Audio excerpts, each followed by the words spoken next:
Alright, I guess this next, the second technique I was going to show you is cutting out windows. Fairly simple. There's no rocket science. Your expandable blade, and what you do is you mark out your square, and I've already cut this one out, but you can see the Sharpie marks. Square off and do two different lines. You want to do your line for the actual cut through. You want to do a line for your the actual section you're going to cut out completely. And then coming back with your trusty little piece of oak here, you can either do a wide or a thin inset here.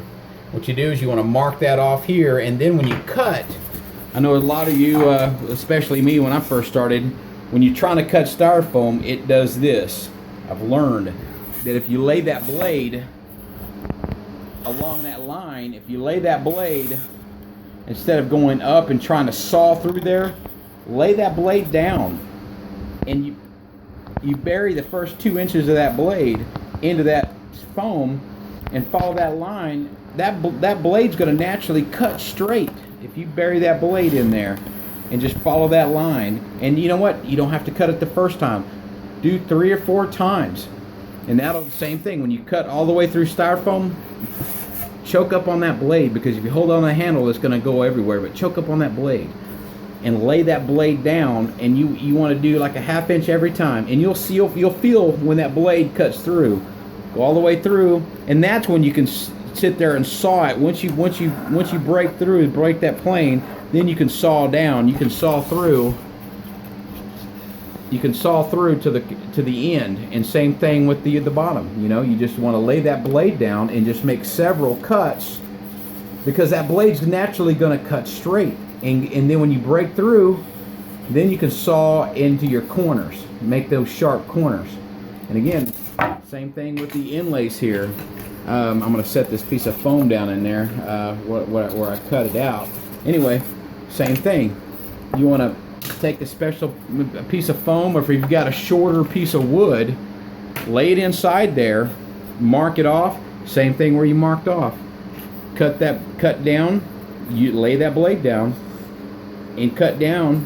Same thing inside, and you'll feel it snap through, and that foam will pop out,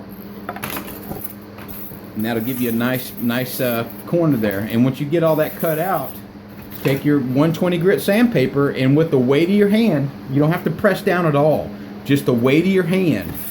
Your first sand is not going to be crazy. What you want to do is you want to go crossways.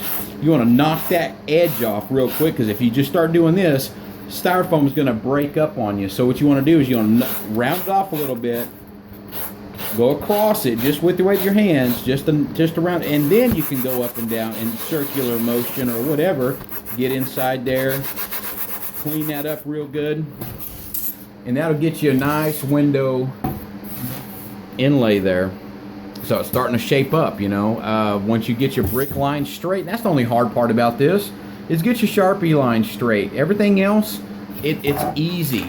45-degree angles, bury that blade, bury the first 2 inches of that blade, or the first 3 sections of that blade, bury it in there, and make those sharp lines, and make those really straight lines. Instead of going up and sawing through, just lay it down. This is where you have to practice patience, because I know me, I want to get it done.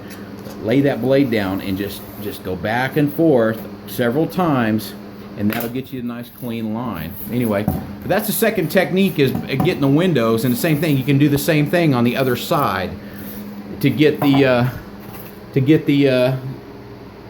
inlay there. And again, you go to online, or go to a store, the hobby store that sells doll house parts.